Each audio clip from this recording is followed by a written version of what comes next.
지난주에 이 땅에 임한 하나님 나라라는 제목으로 은혜를 나누고 또 성찬식을 함께 했었죠. 네, 이제 세례 요한이 잡힌 후에 예수님께서는 이제 본격적인 군생애를 시작하면서 회개하라, 천국이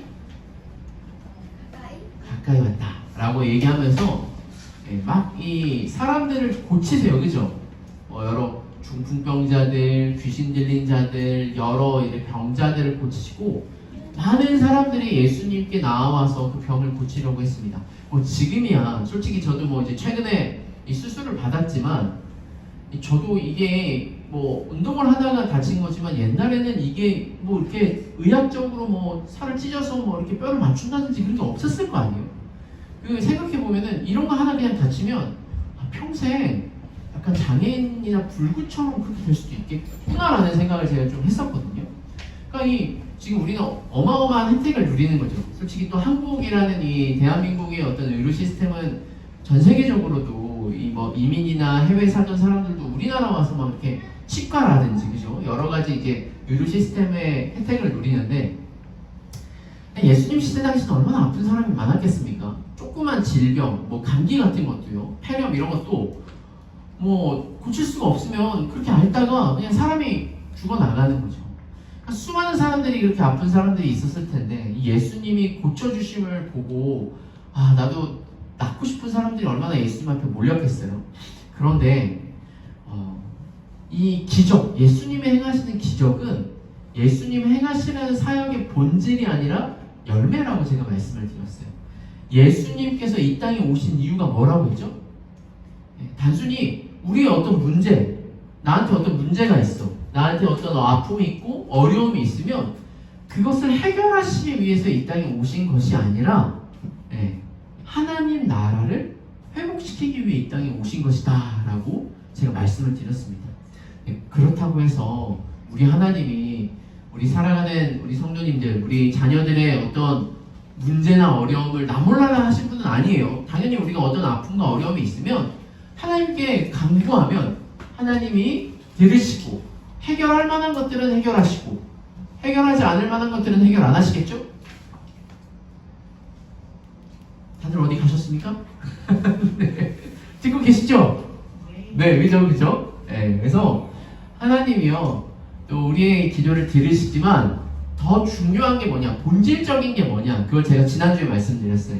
하나님 나라의 회복이다 라는 것. 네, 이 하나님 나라의 회복에 대해서 이 세례 요한도 몰랐던 것 같습니다. 그죠? 이 마태복음 이제 11장 후반전에 보면은 세례 요한이 잡히고 나서 제자들을 보내서 예수님한테 물어보죠. 예수님, 당신이 오실 그 메시아이십니까? 아니면 우리가 다른 사람을 기다려야 됩니까? 그러니까 예수님께서 이렇게 답변하십니다. 너희가 가서 보고 듣는 것을 요한에게 알려라. 맹인이 보며 못 걷는 사람이 걸으며 나병 환자가 깨끗함을 받으며 못 듣는 자가 들으며 죽은 자가 살아나며 가난한 자에게 복음이 전파된다 하라. 이 말이 뭐냐면은 우리가 딱 이것만 보면 예수님이 대단한 기적을 행하시는 그냥 놀라우신 분이구나라고 생각을 할 수 있는데 이게 어디 말씀이면 구약에 있는 예언들이 성취되어지는 것이다 라고 얘기를 하시는 거예요. 그러니까 요한에게 직접적으로 예수님이 메시아다, 구약의 수많은 예언자들이 말했던 이 땅에 하나님 나라를 회복하고 이 흑암과 저주에 있는 백성들을 구원하실 메시아다 라고 말하는 건데 세례 요한은 그것이 어떻게 이루어질지를 정확하게 알지 못했죠. 왜요? 나중에 십자가의 사건을 요한이 보지 못하고 그냥 죽임을 당합니다. 세례 요한은. 그런데 우리는요, 이것이 어떻게 회복되는지 알죠? 솔직히 우리가 예수님 믿고 나서 병에 안 걸립니까? 우리가 예수님 믿고 나서 우리 삶에 문제가 없어요? 우리가 예수님 믿고 나서 우리의 인격이 더 성숙하고 더 자라나서 더 관대하고 더 포용성이 있고, 표정을 보니까 다들 그러지 못할 때가 더 많죠. 그런데요 여러분, 우리가 계속해서 나에 집중하는 게 아니라 예수님으로 말미암아 하나님 나라에 집중을 하면요 내가 그렇게 변화되지 않아도 우리는 믿음으로 그 나라를 받아 누리며 살아갈 수가 있는 하나님의 백성, 성도로서 이 땅의 영광과 은혜를 누리며 살아가는 사람들이 될 것입니다. 우리의 눈앞에 어떤 문제 해결보다 더 큰 하나님 나라를 강구하는 우리 성도님들 되기를 소원합니다. 약간 이게 되게 고급진 말이에요, 여러분. 그냥 어렸을 때는 막 당장 배고프면은 뭘 먹고 싶고 뭐 뭔가 이렇게 원초적이잖아요. 뭔가 이 욕구와 욕망에 아주 충실해서 더 이제 그런 것들만 그렇지만 이 어른이 되고 조금 더 성숙하고 성장한다라는 게 뭡니까? 그것보다 더 귀한 게 있고 더 큰 게 있고 더 중요한 게 있다라는 걸 알기 때문에 어떤 욕구와 욕망을 이겨낼 수 있는 힘이 있는 거죠. 우리가 성도도 마찬가지입니다. 우리가 처음 믿었을 때는 모르겠어요. 아마 우리 혜지자매가 이제 기도하면 하나님이 더 잘 열어주실 수 있어요. 저의 기도보다. 왜냐? 하나님이 어린 우리 아이 기도 이렇게 부모가 어렸을 때 더 잘 들어주잖아요. 약간 그런 것처럼 우리가 하나님의 기도를 막 했을 때 솔직히 제 기도를 우리 성도님들이 목사님 기도는 하나님이 더 잘 열어주시겠지 이런 생각을 할 수도 있죠. 네, 그렇지 않을 수도 있다라는 거. 네. 근데 이제 저는 그렇게 기도 안 합니다. 그러니까 뭔가 제가 아이들을 가르쳤을 때, 청소년 아이들 제가 오랫동안 가르쳤을 때, 그때도 이 아이들이 시험 잘 보게 해주세요, 좋은 대학 가게 해주세요, 이런 걸 기도하거든요. 근데 그거 그대로 기도해줘서 그게 되면 어떻게 해요? 공부하겠습니까?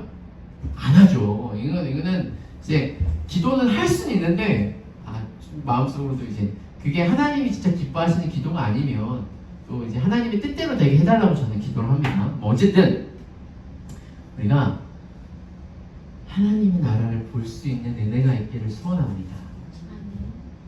우리가 교회를 아무리 오래 다녀도요, 하나님 나라와 상관없이 그냥 나의 나라, 내가 여전히 세상에서 잘 먹고 잘 살고 잘 되는 거를 강구하며 살아가는 사람들이 있고 그게 단지 않은 사람들이 있어요.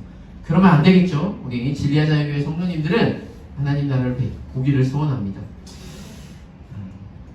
근데 오늘 이제 우리가 마태복음 이제 5장을 할 거예요. 마태복음 5장부터 이제 쭉 7장까지 이어지는 이 5, 6, 7장의 별명, 닉네임이 있습니다. 뭘까요? 네, 산상수훈이라고 하죠. 산상설교라고 합니다. 오늘 5장 마태복음에 보면은 예수님이 어디서 설교하시죠? 산에 올라가 앉아서 제자들에게 가르치시죠. 그래서 이 마태복음 5장부터 시작되는 이 설교를 산상수훈이라고 해요. 이 설교는요, 우리 기독교인 말고도 수많은 사람들이 정말 이 명설교이고 과연 이 설교를 따를 수 없을 정도로 대단한 설교다라고 이렇게 치켜세우는 그런 산상설교를 우리가 함께 들으려고 이제 하는데, 함께 말씀의 은혜를 나누려고 하는데요.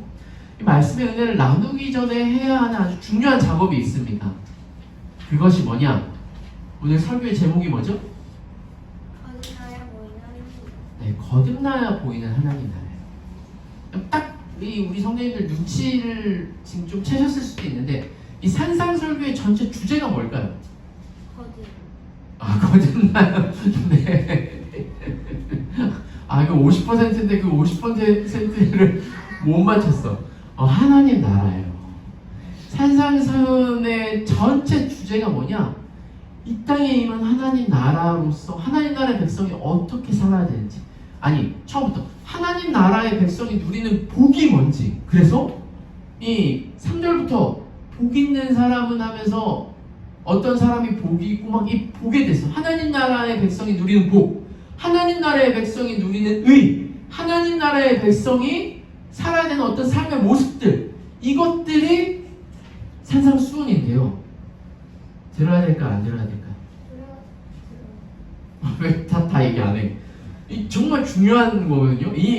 제가 솔직히 이거 되게 아껴놓고 한번 시리즈로 한번 그렇게 해야 되겠다. 지금 제가 한 몇 주 동안 되게 고민을 했어요. 이거 원래 이 하나만 해도 한번 설교를 할 정도로 너무나 정말 귀한 말씀인데, 이거를 한 번에 팍팍팍 퍽퍽 할까? 아니면 이렇게 하나씩 소분해서 할까? 이런 생각을 지금도 하고 있는데, 어쨌든 이 산상수훈 너무 귀한 말씀을 듣기 전에 우리가 뛰어넘어야 하는 게 뭐냐?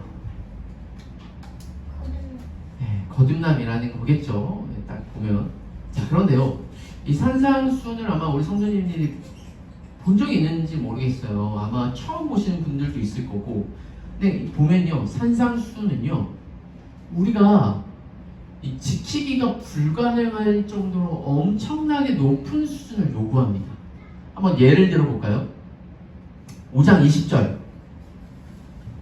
네, 5장 20절에 보면은 이런 얘기가 있죠. 5장 20절이 아니고요.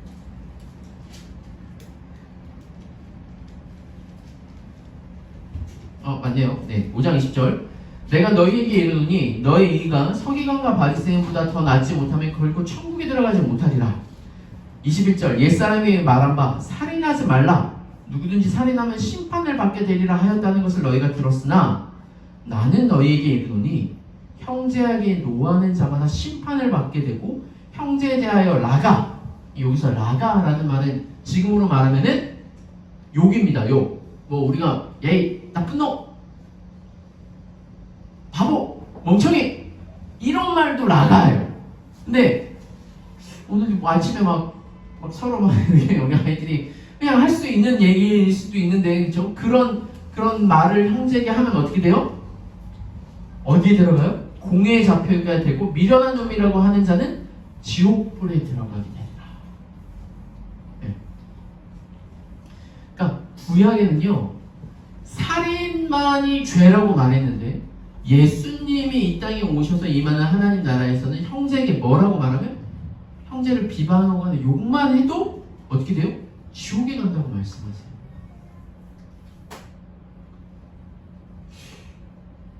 저는 저희 어머니도 계시지만 정말 욕을 안 하는 사람이거든요. 평생. 저희 시골에 보면 이 통영에 정말 욕을 너무 많이 해서 진짜 저 5학년 때 그 반에 선생님이 욕하면은 벌금을 매겨서 벌금을 거둔 적이 있었어요. 그게 이제 통영에는 뭐 아실지 모르겠지만 그냥 욕이 그 시골로 가면 갈수록 그냥 일상생활처럼 하는 그런 욕이 되게 많습니다. 근데 저는 정말 욕을 안 하는데도 불구하고 안 할 뿐이지, 이제 막 우리가 보면은 갑자기 막 미움이나 어떤 막 이렇게 생길 수 있잖아요. 제가 운전을 하다 보면 뭐 하다 보면 이렇게 막 불쑥불쑥 올라올 때가 있는데, 그런 것만 있어도 우리는 어떻게 돼요? 우리는 천국에 합당하지 못하다라는 거죠. 그래서요, 이 산상수훈을 조금씩 보면요, 어떤 생각이 드냐면, 이거는 내가 할 수 있는 게 아닌데 좌절과 포기가 되어집니다.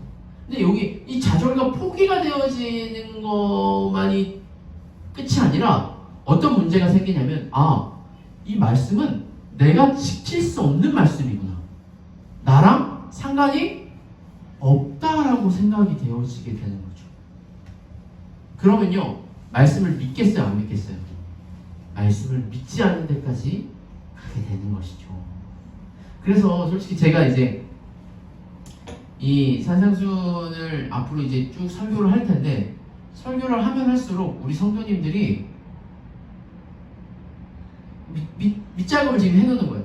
이걸 들으면서 나는 천국에 합당하지 않구나, 나는 믿음이 없나? 나는 신자가 아닌가? 이런 생각이 들까봐. 네. 근데 한번 생각해보세요, 여러분. 여러분 생각하는 천국은 어떤 곳입니까? 천국이요, 천국은 어디예요? 정말 좋은 곳이겠죠. 우리가 천국에 갔다고 생각해봐요. 수많은 사람들이 있는데 그 속에서 누군가 나한테 욕을 해. 그럼 천국이겠어요? 아니요. 그럼 그 사람 지옥 가죠. 근데 모든 사람들이 다 막 천사와 같고 막 서로 사랑하고 욕도 안 하고 존중하고 막 이러는데, 내가 딱 가는데 내가 거기서 욕을 해. 그럼 어떻게 되겠어요? 지옥 가요. 천국이라니까? 거기에 천국이 아니겠죠. 그죠? 그래서 여러분, 이 우리가 보통 말하는 하나님 나라, 이 마태복음에서는 천국이라고 했습니다. 이 천국은요, 나 하나만 그냥 좀 괜찮아졌다고 해서 천국에 들어갈 수 있는 게 아니에요. 정말 모든 사람들이 다 천사와, 우리가 쉽게 말하는 천사와 같고, 죄가 없고, 미움이 없고, 슬픔이 없고, 온전하고 완전하며 거룩한 모습, 영광스러운 모습으로 우리가 다 같이 거기 가야 거기가 천국에 있죠. 할렐루야. 저는 우리 성도님들이 모두 다 천국에 가기를 주님의 이름으로 축원합니다. 유라, 우리 천국에서 봐야지, 그치? 우리 지금 약간 그런 불안함이 있지 않아요? 내가 죽었는데 천국에 김만성 목사님이 없어. 슬플 것 같아, 안 슬플 것 같아, 유라? 전국에서는 항상 행복하니까 뭐야? 슬플 것 같아요. 아, 김만성 목사님 없어서 상관없다 그거지 너. 아니요, 슬플 것 같아요. 천국 가는데 우리 엄마, 아빠, 동생들 결의도 있어야 될 거 아니야, 그지? 너무 생각하지 마. 그죠? 천국에 우리 다 가야죠, 그죠?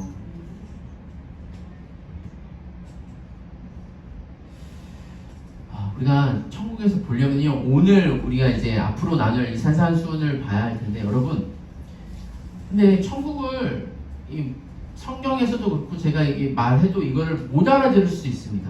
제가 이 유튜브에서 처음 봤는데, 이 전당포 사나이들이라는 그런 프로그램이 있어요. 이게 옛날에 우리 TV 진품명품 같은 그런 거거든요. 그게 뭐냐면 이제 해외에서 어떤 이 고가의 물품을 가져와서 그걸 이제 파는 거예요. 근데 우리나라뿐만 아니라 해외는 여러 보물들 뭐 이런 것들이 되게 많겠죠. 근데 여러분, 지금 이게 뭔 것 같아요? 거미, 진짜 거미는 아니잖아요, 그죠? 보석, 보석, 거미 브로치인데 이 브로치가 얼마일까요? 1억. 어떤 이 사람이 집 정리하다가 엄마의 유품으로 남겨서 이 거미 브로치를 팔러 왔어요. 근데 처음에는요, 200만원, 우리나라 돈으로 한 200만원, 한 220만원 정도를 받을 거라고 생각하고 얘기를 합니다.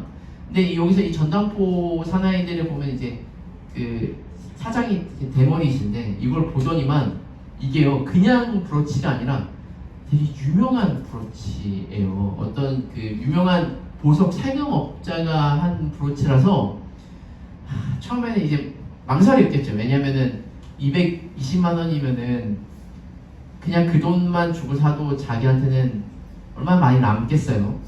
그래서 막 영상도 촬영되고 있고 막 그러니까 이 사람이 이제 부른 가격이 15,000달러, 그러니까 우리나라 돈은 1,650만 원 정도 불렀어요.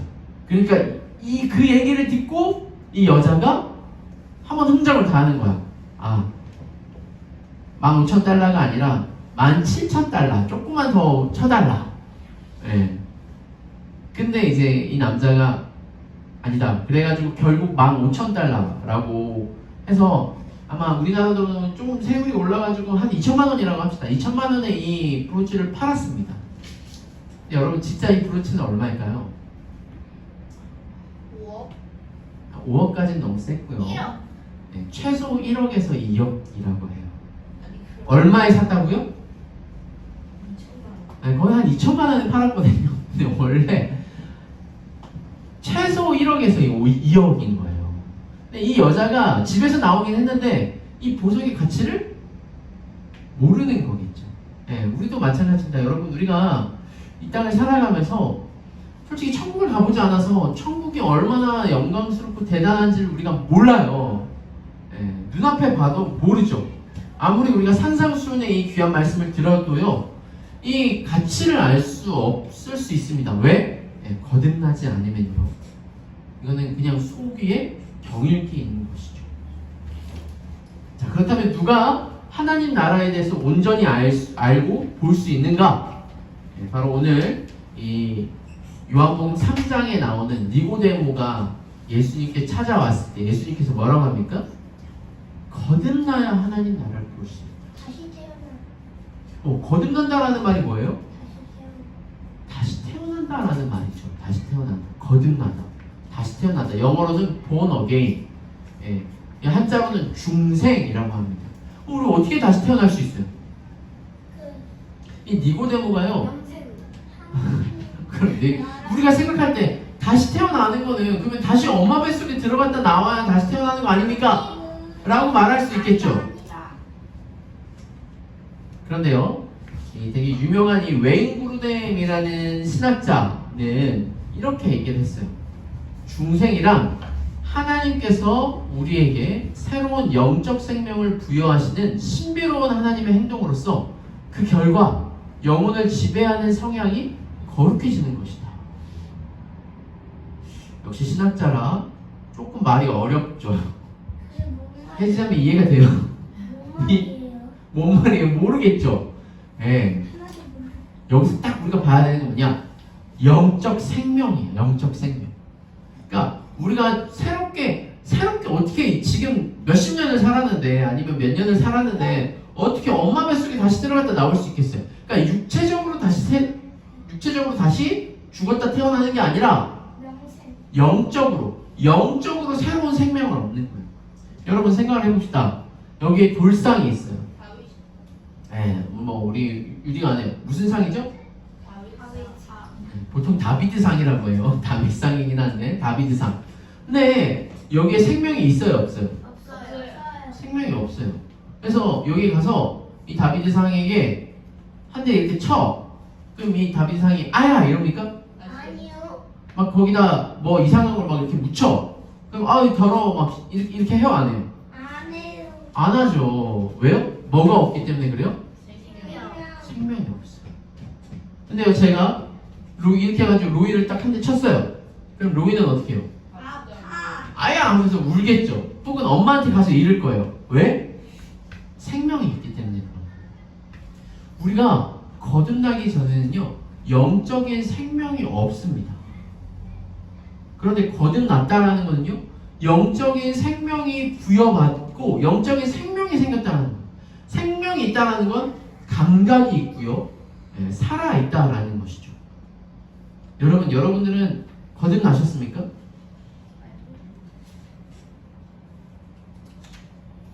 약간 말하기 좀 주저하시는 분들이 있죠. 네. 오늘 이 요한복음에 보면요, 니고데모가 예수님을 찾아옵니다. 근데 밤중에 찾아와요. 왜냐하면 니고데모는 어떤 사람이냐면요, 부자 같아요? 부자 아닌데. 네. 이 니고데모는요, 당시에 이 공회원 중에 한 명이거든요. 그러니까 사회적으로도 또 종교적으로도 사람들이 인정하는 사람 중에 한 명이에요. 뭐 지금으로 치면은 정치적으로 치면 우리나라로 치면 뭐 국회의원이라고 할까?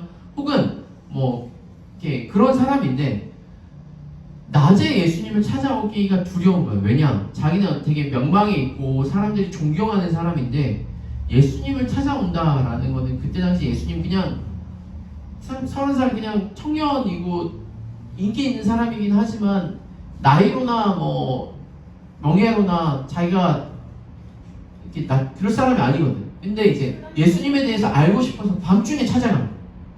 밤중에 찾아가서 예수님한테 이렇게 얘기한다. 예수님, 당신은 하나님의 아들이시고 하나님이 함께 하시기 때문에 당신은 그런 능력을 행하시는 줄 제가 압니다. 그러니까 이렇게 얘기를 했지만 이 말이 뭐냐면 제가 예수님 앞에 가르침을 받고 싶습니다. 저한테 한 수 가르쳐 주십시오. 그러니까 예수님이 하신 말씀이 뭐냐면 거듭나지 않으면 하나님 나라를 볼 수 없다. 그 말이 뭐예요?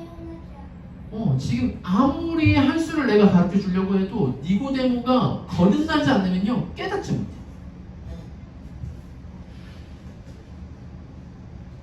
이 자리도 마찬가지입니다. 여러분, 제가 아무리 산상수 솔직히 제가 능력 있는 목회자는 아니지만 정말 능력 있는 목회자가 오더라도 여기서 막 좋은 얘기 하나님의 말씀을 선포하더라도 우리가 들을 귀가 없으면 그게 들려요, 안 들려요? 안 들려요. 들을 귀가 있어야 돼요. 그런데요, 이 니고데모는 지금은 거듭나지 않았지만 이 예수님과 한참 대화를 하고 나서 예수님을 알고 그 사람이 변화됐을까요? 안 됐을까요? 됐어요. 그 사람이 변화됐어요. 어떻게 됐느냐? 이 요한복음에 추적을 하면요, 요한복음에 니고데모가 2번 더 나오거든요. 7장에 가면은 니고데모가 어떤 역할을 하느냐? 사람들이 이제 예수님이 막 인기가 많으니까 이 공회에서 예수님을 차단해야 되겠다, 예수님을 어떻게 해야 되겠다 라고 해요. 그러니까 니고데모가 뭐라고 하냐면, 야, 우리 법에 그 사람이 무슨 말을 하는지 듣지도 않고 그 사람을 처벌하는 법이 있냐? 그 사람이 어떤 얘기를 하는지 우리가 한번 들어보자 라고 하면서 예수님을 변호하는 역할을 합니다. 그런데 그때도 요한이 의도적으로 전에 예수님을 찾았던, 니고데모라고 말하진 않는데 전에 예수님을 찾았던 자가 얘기를 한다고 말을 하면서 이 니고데모가 이 예수님을 변호하는 것을 은근히 얘기를 하죠. 그리고요, 19장에 가면요, 어떤 이야기가 있냐면요, 19장에 예수님이 십자가에 못 박혀 죽으세요. 예수님을 장사한 사람이 누구죠? 아리마대 사람 요셉이라는 사람입니다. 아리마대의 요셉이라는 사람인데요, 이 요셉만 장사를 한 게 아니라 19장 38절에 이 요셉뿐만 아니라 니고데모도, 일찍이 예수께 밤에 찾아왔던 니고데모도 헤롯에게 가서 예수님의 시체를 청해요. 그리고 예수님의 시체를 청할 뿐만 아니라 이 니고데모가 뭘 하냐면요, 예수님께 모략과 침향 섞은 것을 가지고 와서 예수님을 장사 지냅니다. 자, 여러분, 그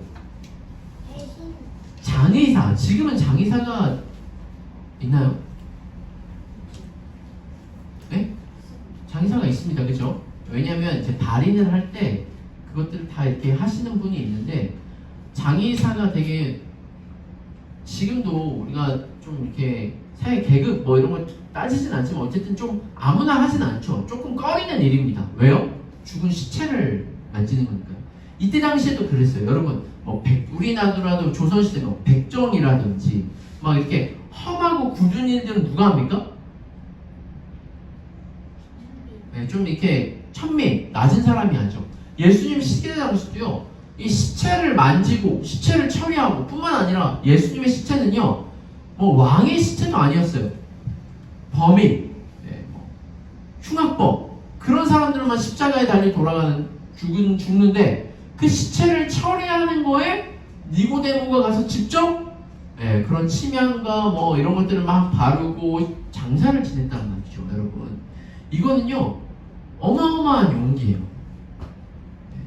되게 이게 좀 사회적으로 그런 사람들도 잘 안 하는 일일 뿐더러 자기의 재물을 들여서 비싸게 왕에게 하는 어떤 시체를 처리한다라는 것 뿐만 아니라, 이렇게 하려면요 많은 사람들에게 오픈이 돼야 되겠죠. 다른 사람들이 니고데모를 공격을 하거나 니고데모에게 막 해코지를 할 수도 있잖아요. 그럼에도 불구하고 니고데모는 이 예수님의 시체를 처리하는 역할을 감당합니다. 단순히 예수님을 찾아서 자기에게 유익이 되는 어떤 말만 들으려고 했던 것이 아니라, 그의 인생이 예수님을 변호하고 예수님을 귀히 여기고 사람들보다, 자기의 어떤 지위와 명예보다 예수님의 시체를 처리하는 아주 귀한 일에 사용되어지는 것을 우리가 보면서 그의 정체성이 바뀐 것을 우리가 볼 수 있죠. 우리가 니고데모를 보면서 다시 한번, 우리는 거듭났습니까? 거듭나지 않았습니까? 제가 거듭난 증거를 2가지를 말씀을 드리려고 해요. 먼저 뭐냐? 우리가 솔직히 내가 거듭났나 거듭나지 않았나 잘 모를 수 있잖아요. 뭐 여러 가지 것들이 있지만, 먼저는 첫 번째, 우리가 죄에 대한 감각이 생깁니다. 거듭나면. 저의 경우도 그렇고요, 많은 신자들이요, 그 전에 죄가 죄인지를 몰랐어요. 여러분, 죄가 뭐죠? 나쁜 거. 그렇죠. 우리 아이들이 할 수 있는 아주 원초적인 죄, 나쁜 거, 뭐 사람 때리고 부모님 말씀 안 듣고 또 뭐 여러 가지 죄들이 있을 수 있죠. 그게 죄라고 생각을 해요. 근데 어른이 되면 이것도 약간 무뎌집니다. 왜요? 나는 뭐 그렇게 큰 죄를 짓지 않았는데. 그런데요, 예수님을 알게 되면요, 성경에서 말하는 죄가 뭔지를 알게 돼요. 아, 내가 하나님 없이 살았구나. 하나님의 말씀에 불순종했구나. 예수님을 내가 십자가에 못 박았구나. 내가 너무나 큰 죄인이구나. 라는 것을 알게 되는 것이죠. 여러분, 예수님은 여러분 때문에 십자가에 못 박혀 달려 돌아가셨습니다. 여러분은요, 그냥 죄인도 아니고요, 예수님이 죽을 수밖에 없는 너무나 큰 죄인이에요. 우리의 인생을 살면 살수록 십자가에 예수님을 수십 번, 수백 번, 수천 번 못 박아야 될 만큼 너무나 큰 죄인이었던 것이죠. 동의하십니까? 이게 동의가 되지 않으면요, 아직도 거듭난 것이에요. 뿐만 아니라 두 번째, 거듭남의 증거 두 번째가 뭡니까? 그래서 나는 큰일 났구나, 나는 죽어야 되는구나, 여기서 그치는 게 아니에요. 그런 우리를 하나님이 어떻게 하세요? 사랑하신다라는 걸 아는 거예요. 너무나 큰 죄인인데 하나님과 상관없이 하나님을 떠나서 내 행복과 내 만족과 나를 위해 살았던, 똑바로 앉으세요. 왜 누워있지? 그런 우리를 하나님이 사랑하셔서 그 아들을 보내시고 십자가에 죽이셨다라는 것을 아는 것이죠. 그것이 너무나 큰 사랑이라는 것을 깨닫는 것입니다. 그리고요, 살아가면 살아갈수록 그 사랑이 우리가 어떠한 것으로도 그 사랑을 끊을 수가 없다. 높음이나 낮음이냐, 이 세상의 어떤 권세나 심지어 사망과 죽음까지도 우리를 그 사랑에서 끊을 수 없다라는 것을 아는 것, 그것이 바로 우리가 거듭났다라는 증거인 것이죠. 제가 여러분 질문 하나만 할게요. 여러분, 우리가 죄를 지을 수 있어요, 없어요?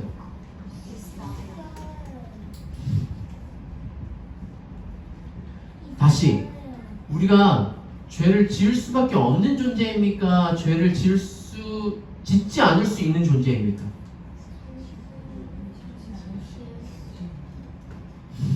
제가 항상 교육할 때 이걸 꼭 물어보는데, 우리가 죄를 지을 수밖에 없는 존재예요? 죄를 짓지 않을 수 있는 존재예요?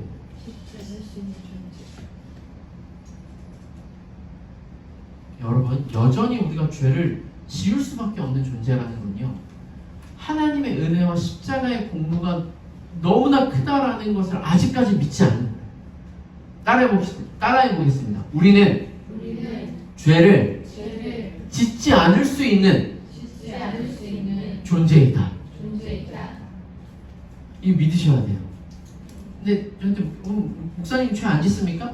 아니요, 저도 죄를 짓죠. 저도 마음 가운데 순간순간 이 죄된 습성은 여전히 남아 있습니다. 근데 뭘 믿는다는 거냐면요, 나를 믿는 게 아니에요. 내가 죄를 짓지 않는 게 아니라 나의 죄를 덮고도 남은 하나님의 그 은혜와 사랑이 너무나 커서 그 은혜의 그 사랑이 우리가 푹 잠겨서 그 어떤 것으로도 그 사랑이 끊을 수 없다는 것을 온전히 믿는 거예요. 할렐루야. 그래서 우리가 짓는 죄는요, 예를 들어서 그런 거죠. 저 넓은 바다에 돌 하나 던지는 거예요. 그럼 어떻게 돼요? 경기 못 찾아요. 아무 일도 일어나지 않아요. 왜요? 하나님의 사랑이 너무 크니까.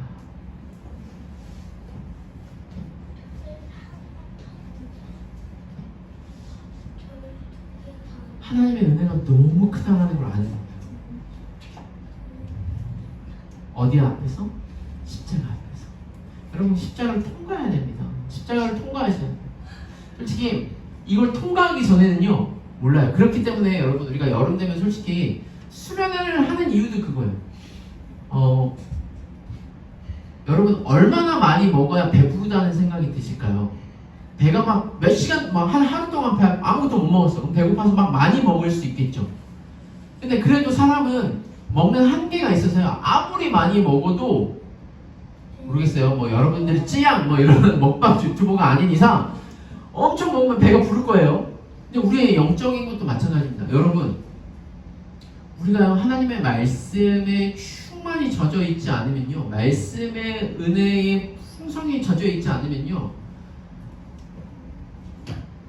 우리가 영적으로 거듭나거나 하나님의 거룩한 것을 보거나 하나님의 은혜를 깨닫기에 우리는 너무나 연약한 존재입니다. 그렇죠? 그래서 우리가 수련회를 가는 거예요. 솔직히 올해는 우리가 여러 이제 교회적 상황 때문에 수련회를 못 갔지만, 내년에는 다시 한번 우리가 시도를 해봤으면 좋겠어요. 다른 것들 다 내려놓고 하나님께만 집중하는 거예요. 말씀에만 집중하고 말씀을 계속해서 듣고 또 듣고 또 듣고 또 찬양하고 또 기도하고 이럴 때 우리가 하나님 안에 푹 잠기게 되는 거죠.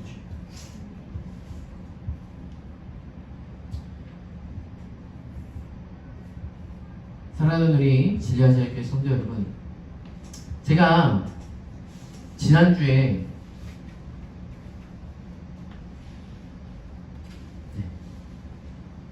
이 얘기를 하기 전에 한 가지만 예화를 하나 더 드릴게요. 제가 이거는 어디 이렇게 SNS를 보다가 그런 게 있었어요. 뭐 우리 아마 선생님 닮아야 놀자 이 영화 너무 옛날이었는데 박신양 나오고 그 영화가 저도 솔직히 제대로 본 적이 없어요. 왜? 불교 영화라 가지고 생각해서 안 봤는데 거기에 잠깐 그런 게 있더라고요. 그 불교에서도 그 영화의 한 장면을 인정하는 장면이라고 해서 제가 뭔지 궁금해서 봤는데, 이 스님이 이 주인공이 조폭입니다. 속세에서 막 어떤 잘못을 했는지 모르겠는데 잘못을 해서 이 절에 숨었어요. 절에 숨었는데 이제 자기네들이 불도를 닦는 어떤 그런 제자가 돼야 되니까 그냥 스님이 하라는 대로 하고 막 그렇게 하는데, 이 스님이 깨진 항아리를 가지고 와가지고 이 조폭들한테 내가 10시간을 줄 테니 이 항아리에 물을 가득 채워라 라고 합니다. 여러분, 어떻게 하면 항아리에 물을 가득 채울 수 있을까요? 깨진 부분을 어떻게 묶어? 그냥 그 사람들도 똑같이 했어. 그래서 조폭들도 막 거기에 자기네들이 매달려가지고 막 막으려고 하는데, 거기 한번 해볼래요? 이렇게 물을 부으면은 아무리 사람이 이렇게 손으로 막으려고 해도 그 깨진 게 이제 금이 간 게 아니라 진짜 이제 구멍이 난 그런 깨진 항아리인데 그게 막히겠어요? 결국 물이 다 죽어요. 스며들죠. 물이 다 쏟아져요. 테이프로 막으면 돼요. 아, 테이프로 막아도 안 돼요. 깨진 항아리에 물을 넣을 수 있는 방법이 없어요. 그냥 그거 버리고 다른 거 만들면 되잖아요. 아, 그쵸. 그럴 수도 있죠. 근데 이제 그 스님이 가르치려고 했던 그 교훈은 그게 아니었어요. 결국 어떤 것으로 하지 못하니까 이 스님이 어떻게 했냐면은 그 항아리를 가지고 저기 강가에 가서 강에 던져봐요. 그래서 강에다 던지니까 그 항아리가 어떻게 돼요? 아무리 그 깨진 항아리라도 강에 던지면 그 항아리에 물이 계속 가득 찰 수 있는 것이죠.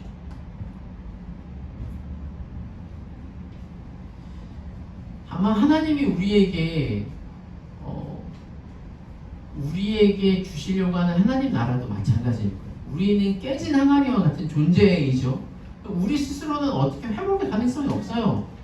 우리 스스로는 제가 지난주에도 그거 했잖아요. 이게 보여줬잖아요. 이렇게 막 컵 막 해가지고 물 새는 거 똑같은 원리예요. 우리가 하나님의 은혜 가운데 푹 젖어 있으면요, 아무리 우리가 큰 죄를 짓고 그럴지라도 우리가 하나님의 나라를 볼 수 있는 눈은 하나님의 은혜로 충만해질 때 그렇게 될 수 있는 거거든요. 제가 지난주의 말씀 가운데 한 장면은 그냥 넘어간 게 있습니다. 그게 뭐냐면 예수님께서 제자들을 부르세요. 제자들을 부르실 때 이 베드로와 뭐 이렇게 야고보와 이 제자들을 부르시는데요, 이들이 원래는 어부였죠. 근데 여러분, 어부는요, 구약의 어부, 낚시, 이거는 되게 나쁜 의미입니다. 그러니까 구약의 예레미야서나 아모스서에 보면은 우상 숭배자에 대한 어떤 심판의 도구로 어부, 낚시 이런 것들을 얘기하시거든요. 그런데 예수님께서 이 어부인 베드로를 부르셔서 뭐라고 합니까? 내가 너로 사람을 낚는 어부가 되게 하겠다. 이들의 정체성이 바뀝니다. 그냥 물고기만 잡는 사람이 되는 게 아니라 하나님의 쓰임받는 사람으로 변화되는 것이죠. 그들이 진짜 그렇게 변화된 것은 뭐냐면요, 십자가 예수님이 죽고 살아나신 후에 성령을 받아서 그들이 사도행전을 보면은 수많은 사람들을 살리는 사람으로 베드로와 제자들이 쓰임받는 것을 우리가 볼 수 있습니다. 우리 로마서 6장 4절 말씀 한번 다 같이 읽어볼까요? 시작! 그러므로 우리가 그의 죽으심과 합하여 세례를 받음으로 그와 함께 장사되었나니 이는 아버지의 영광으로 말미암아 그리스도를 죽은 자 가운데서 살리심과 같이 우리로 또한 새 생명 가운데서 행하가 하려 하심이라. 여기서 새 생명이 나오죠. 새 생명이 뭐냐면 중생, 거듭났다는. 어떻게요? 예수님의 죽으심과 부활 가운데 우리가 말씀으로, 믿음으로 또 그 은혜 가운데 풍성하게 잠겨 살아가면 그때야 그 속에 하나님 나라가 보일 것입니다. 사랑하는 진리와 자유교회 성도 여러분,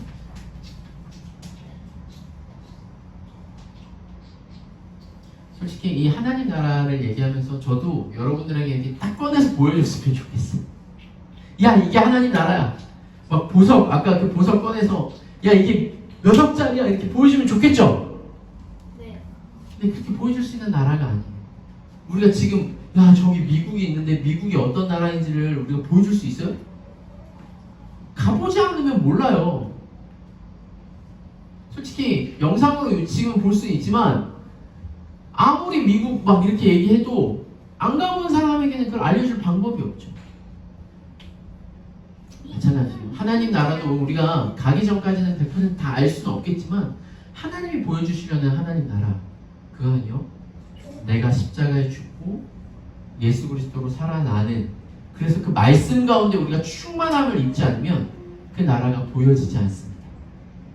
그 말씀의 충만함을 입어 새 생명 가운데 살아가는 우리 모든 진리와 자유교회 성도 여러분들에게를 주님의 이름으로 축원합니다.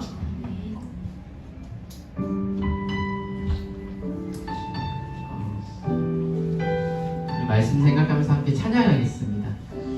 네, 우리가 충만이라는 찬양을 함께 찬양할 텐데요. 우리가 말씀에, 그 은혜에 충만히 젖어들어서 믿음으로 살아가길 소원합니다.